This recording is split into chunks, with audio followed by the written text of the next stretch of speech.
जय हिंद दोस्तों एक बार फिर से आप सभी का स्वागत है हमारी इस ज्ञान की दुनिया में।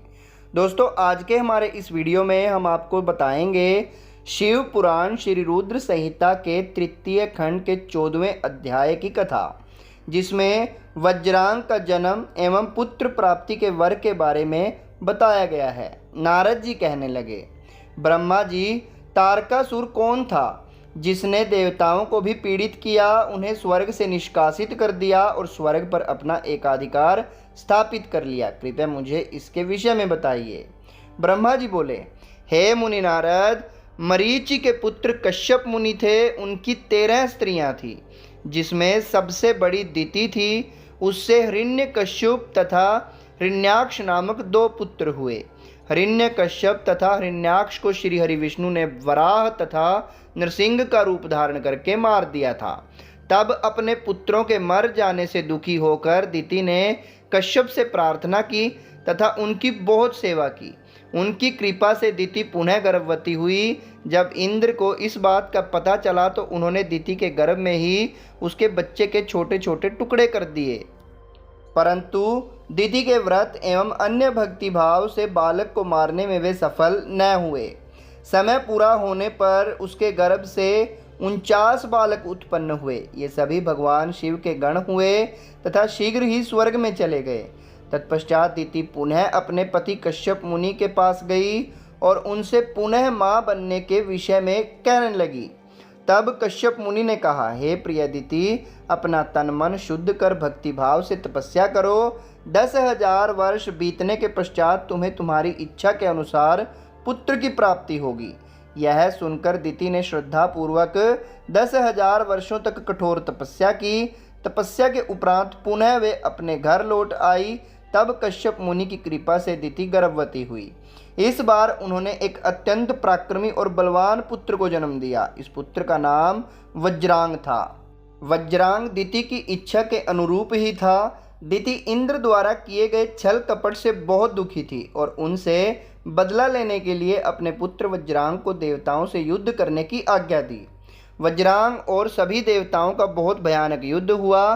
तत्पश्चात वीर और पराक्रमी वज्रांग ने अपनी माता के आशीर्वाद से सभी देवताओं को परास्त कर दिया और स्वर्ग पर राज्य हथिया कर वहां का राजा बन गया। सभी देवता उसके अधीन हो गए। तब यह देखकर दिति को बहुत प्रसन्नता हुई। एक दिन कश्यप मुनि के साथ मैं स्वयं वज्रांग के पास गया। मैंने वज्रांग से अनुरोध किया कि वह देवताओं को इंद्र की गलती की सजा न दे तथा इंद्र सहित सभी देवताओं को क्षमा कर दे। मेरे इस प्रकार कहने पर वज्रांग बोला, हे ब्राह्मण, मुझे राज्य का कोई लोभ नहीं है। मैंने इंद्र की दुष्टता के कारण ही ऐसा किया है। इंद्र ने मेरी माता के गर्भ में घुसकर मेरे भाइयों को मारने का प्रयत्न किया था। तभी मैंने इंद्र के राज्य को जीतकर उसे स्वर्ग से निष्कासित कर दिया है। भगवान, मुझे भोग विलास की कोई भी इच्छा नहीं है। इंद्र सहित सभी देवता अपने अपने कर्मों का फल भोग चुके हैं। अब मैं स्वर्ग का राज्य इंद्र को वापस सौंप सकता हूँ। मैंने अपनी माता की आज्ञा मानकर यह सब किया है। प्रभु, आप मुझे सार तत्व का उपदेश दें, जिससे मुझे सुख की प्राप्ति हो। वज्रांग के उद्देश्य को उत्तम जानकर मैंने उसे सात्विक तत्व के बारे में समझाया। फिर मैंने एक सुंदर व गुणी स्त्री उत्पन्न की और उसका विवाह वज्रांग से करा दिया। वज्रांग ने अपने सभी बुरे विचारों को त्याग दिया, परंतु उसकी पत्नी के हृदय में बुरे विचारों का ही मनोसाम्राज्य था। उसकी पत्नी ने उसकी बहुत सेवा की। तब प्रसन्न होकर वज्रांग ने कहा, हे प्राण प्रिय, तुम क्या चाहती हो, मुझे बताओ, मैं तुम्हारी इच्छाएं अवश्य पूरी करूंगा। यह सुनकर वह परम सुंदरी बोली, पतिदेव, यदि आप मेरी सेवा से प्रसन्न हैं तो कृपया मुझे इस त्रिलोकी को जीतने वाला महापराक्रमी और बलवान पुत्र प्रदान करिए, जो ऐसा बलवान हो कि समस्त देवता उससे भयभीत रहें।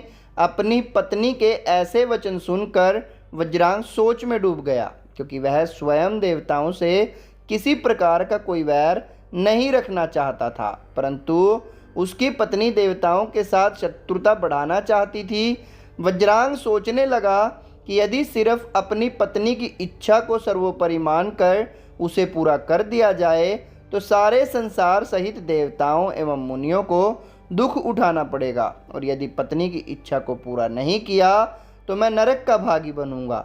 तब इस धर्म संकट में पड़ने के बाद उसने अपनी पत्नी की अभिलाषा को पूरा किया।